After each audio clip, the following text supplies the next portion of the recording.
আজকে ওরা বাকি হচ্ছে যে অ্যান্টি হাইপারটেনসিভ ড্রাগ, যেমন হচ্ছে ফার্স্টে ডায়াবেটিক্স। তো ডায়াবেটিক্স কি করে? ডায়াবেটিক্স হচ্ছে যে এগুলো নামটা ইনক্রিজ করে, ফ্লুইড হচ্ছে বডি থেকে কি করে ডিক্রিজ করে, এর ফলে কি হয় যে বিপি ডিক্রিজ হয়। তো আমরা কাদের ক্ষেত্রে আমরা এগুলো ইউজ করি, যেমন হচ্ছে কনজেস্টিভ হার্ট ফেলিয়ার পেশেন্টের ক্ষেত্রে, ইনক্রিজ আইওপি মানে ইন্ট্রা অকুলার প্রেশার যদি ইনক্রিজ থাকে সেক্ষেত্রে, এই স্টেজে হাইপারটেনশন পেশেন্টের ক্ষেত্রে বা ইডি এই সমস্ত পেশেন্টের ক্ষেত্রে আমরা কী করি, ডায়াবেটিক্স ইউজ করি। এবং হচ্ছে ডায়াবেটিক্সের ক্লাসিফিকেশন হচ্ছে 5 ধরনের হচ্ছে ডায়াবেটিক্স পাওয়া যায়, যেমন হচ্ছে অসমেটিক ডায়াবেটিক্স, যেমন হচ্ছে ম্যানিটন 20% বা হচ্ছে গ্লাইসেরল, এটা হচ্ছে ড্রাগ অফ চয়েস হচ্ছে যে ইনক্রিজ আইসিপি, যদি ইন্ট্রাক্রেনিয়াল প্রেশার ইনক্রিজ থাকে তাহলে কী করা হয়, ম্যানিটন ইউজ করা হয়। বা পটাশিয়াম স্পেরিং যেটা হচ্ছে সেটা হচ্ছে যে স্পাইরোল্যাকটন স্পাইরোল্যাকটন ড্রাগ, সেটা কী করে যে হাইপার ক্যালেমিয়া করে, যে পটাশিয়ামের পরিমাণটা কী করে বাড়িয়ে দেয়। তারপর হচ্ছে থিয়াজাইড ডায়াবেটিস, এটা কী করে, এই সমস্ত মেডিসিন নামগুলো যেমন ক্লোরোথিয়াজাইড, হাইড্রোথিয়াজাইড, এটা কী করে যে নেফ্রোজেনিক ডায়াবেটিক ইনসিপিটাস পেশেন্টের ক্ষেত্রে হচ্ছে ইউজ করা হয়। মোস্ট কমনলি যেটা ইউজ করা হয় সব থেকে বেশি সেটা হচ্ছে যে লুপ ডায়াবেটিক্স। লুপ ডায়াবেটিক্সের হচ্ছে এক্সাম্পল যেটা হচ্ছে যে ফুসেমাইড বা হচ্ছে ল্যাসিস। তো মোস্ট কমন ডায়াবেটিক্স হচ্ছে ইউজ ক্লিনিক্যাল প্র্যাকটিস। এটা সাইড এফেক্ট যেটা দেখা যায় সেটা হচ্ছে যে কি, যে আমাদের 12 ক্রেনিয়াল নার্ভ থাকে, সেক্ষেত্রে যে 8 ক্রেনিয়াল নার্ভ সেটা কী করে ড্যামেজ করে, এর ফলে পেশেন্টের কী করা হয় যে হেয়ারিং লস দেখা যায় পেশেন্টের ক্ষেত্রে।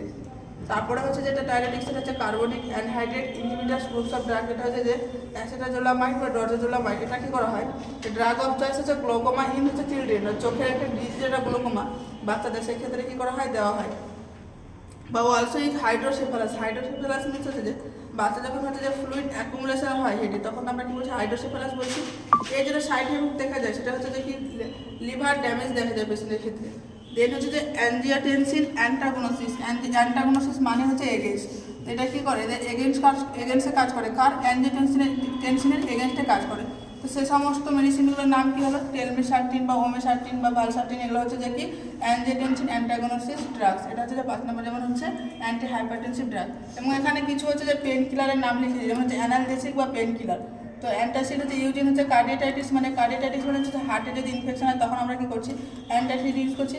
অপওয়ার্ড ইউজ করছি, অপওয়ার্ডসের মধ্যে যে সবথেকে স্ট্রংগেস্ট পেন কিলার সেটা হচ্ছে যে মরফিন। এটা কাদের ক্ষেত্রে আমরা ইউজ করছি, এমআই পেশেন্টের ক্ষেত্রে, যদি মায়োকার্ডিয়াল ইনফেকশন হয়, পেন হয়, সে সমস্ত পেশেন্টের ক্ষেত্রে ইউজ করি। বা স্ট্রংগেস্ট পেন কিলার হিসেবে আমরা কী করি, মরফিনকে জানি।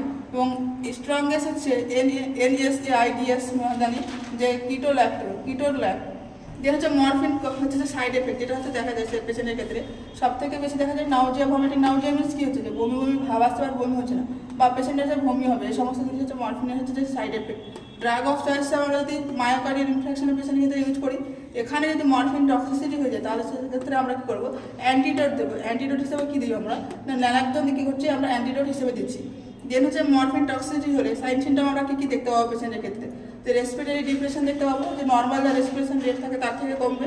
ইউরিন আউটপুট হচ্ছে ডিক্রিজ হবে, কতটা ডিক্রিজ হবে, যে নর্মালি আমরা জানি নিচের ইউরিন আউটপুট যদি 30 ml পার আওয়ার থেকে বেশি থাকে তাহলে আমরা নর্মাল ধরি, তখন কী হবে যে 30 ml পার আওয়ার থেকে কী হচ্ছে ইউরিন আউটপুটটা ডিক্রিজ হবে। এক্ষেত্রে আর কী হবে পেশেন্টের ক্ষেত্রে হাইপোটেনশন হবে, বিপি ডিক্রিজ হবে, পিন পয়েন্ট পুপিল দেখা যাবে পেশেন্টের ক্ষেত্রে, এগুলো হচ্ছে টক্সিসিটি সাইন সিমটম। মরফিন হচ্ছে যে কন্ট্রাইন্ডিকেশন, কাদের ক্ষেত্রে আমরা মরফিন দেবো না, যেমন হচ্ছে যে কি অ্যাজমা পেশেন্ট, অ্যাজমা হচ্ছে যে অ্যালার্জিক রিয়াকশন যখন পেশেন্টের শ্বাসকষ্ট হচ্ছে তাদেরকে অ্যাজমা বলছি, তো অ্যাজমা পেশেন্টের ক্ষেত্রে কন্ট্রাইন্ডিকেশন রাখবো। বা বিপি যাদের কম থাকছে বা রেসপিরেটরি যাদের রেট কম থাকছে তাদের ক্ষেত্রে আমরা কী করবো যে মরফিন দেবো না। বা প্যানক্রিয়াটাইটিস মিলছে যখন ইনফ্লামেশন হচ্ছে প্যানক্রিয়াসের, তাকে আমরা কী করছি যে প্যানক্রিয়াটাইটিস বলছি। বা মরফিন যেন আমরা প্যানক্রিয়াটাইটিস হচ্ছে যে কন্ট্রাইন্ডিকেশন রাখছি, কারণ হচ্ছে যে এখানে কি হচ্ছে স্পিনেক্টর অফ ওডি থাকে, সেটাকে যে বাইল সিক্রেট করে সেটাকে বাধা দেয়।